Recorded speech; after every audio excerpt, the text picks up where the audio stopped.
Hey, today I want to show you some of my favorite tools to use in my sewing room. So I've got my little tool caddy here. First of all, the tool caddy itself is one of my favorite supplies. I actually got it from Pampered Chef, which is for the kitchen.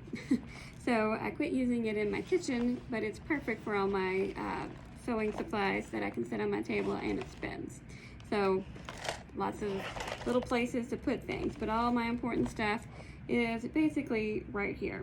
So starting with rulers, I've got several different rulers. My favorite one is just this plastic ruler right here, but it's an 18-inch, but I like it because it's a 2 inches wide, and it's clear. So it's one of my favorite rulers to have. My other favorite ruler is the quilting ruler because, as you can see, it has some thickness to it. So those are handy to use not only for quilting, but when you are rotary cutting, which the rotary cutter is my other good cutting tool. But when if you can see that will run right next to it, and this is a nice hard plastic, and it's thick. So a quilting ruler is really nice to have when you're using a rotary cutter. But my very, very favorite ruler is my hem gauge. I use this thing all the time. They just cost a couple dollars, and I have like a dozen of them. I keep them in the tool caddy. I keep them by the sewing machine. They're just very useful to pick up, especially if you're doing alterations. You just need to measure. So the hem gauge is probably my #1 ruler, and then this one #2. Scissors. Favorite scissors are Kai dressmaker scissors. I've also been using Gingher scissors. So either one of these, I just recently got these because somebody had recommended to me, but I really like them. These are lighter than the Gingher ones, but dressmaker shears are a must. You definitely cannot live without your seam ripper. Yes, you have to take stuff out, and yes, you make mistakes, and you got to have this little tool. So lots of these laying around as well. These are everywhere. If you do alterations, you have to have this to take stuff apart.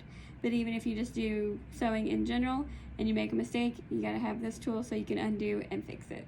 So seam ripper. Let's see. What's my next one? So I have lots of little scissors. It's always handy to have little snippy scissors.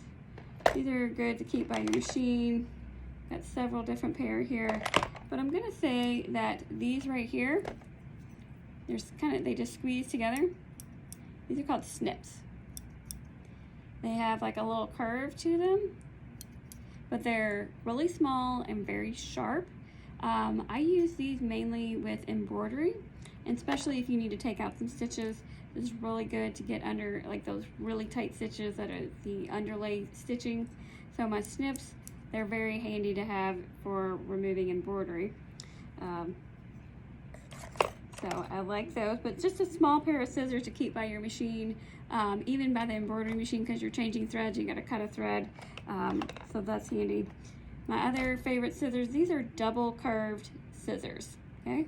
These are for applique. So if you do embroidery and you do lots of applique, the double curved, these are very skinny and very sharp, but they're nice because they get down right next to the material. You can cut that applique and trim it just right off. Super great. Love. I had some other applique ones, but I like the double curve the best. Sharpie markers. Those come in handy for all kinds of different things.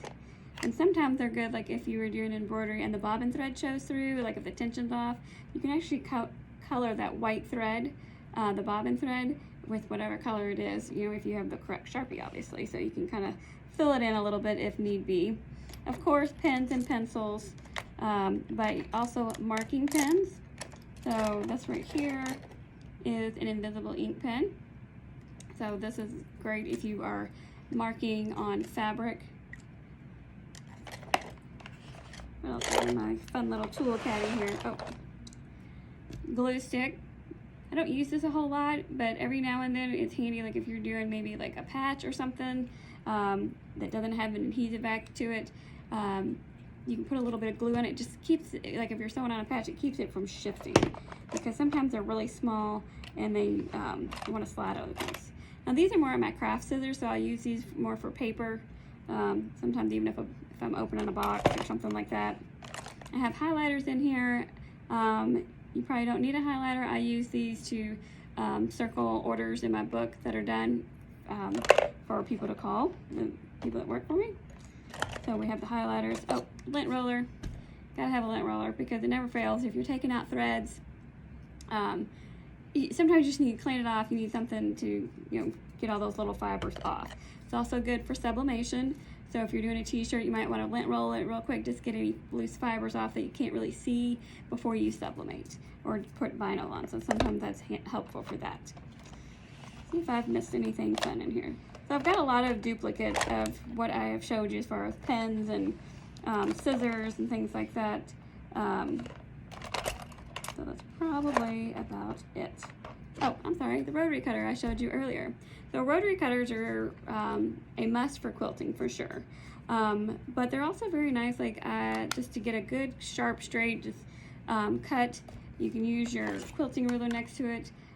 Sometimes I use this, like if I am cutting rolls of vinyl, I'm cutting a large piece, I want to cut it straight. I don't, because sometimes if I just take my scissors and do it, I might make it a little wavy.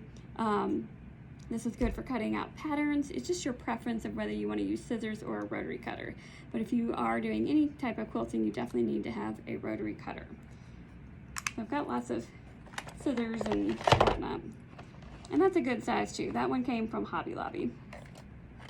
So let's see. Oh, this little random thing. I know you can't really see it. This is a tube turner. So if you're making like a little skinny strap, spaghetti strap or something small like that, you would insert this because it would be sewn and you would need to turn it right side out. So if you can see that little hook right there, it's got a little flap. So you would insert it and then hook it, and then it allows you to pull that fabric through. So again, I don't use that that often, but when you need it, you need it. So lots of little random things in here, but all very useful. So I just wanted to share with you what's in my tool caddy that I keep on my sewing table. I even have one of these at home. I keep some of these supplies, other duplicates near my sewing machine, but as I'm working on the cutting table, I have them all here, and I can keep them all in one space. Oh, the other thing is my readers.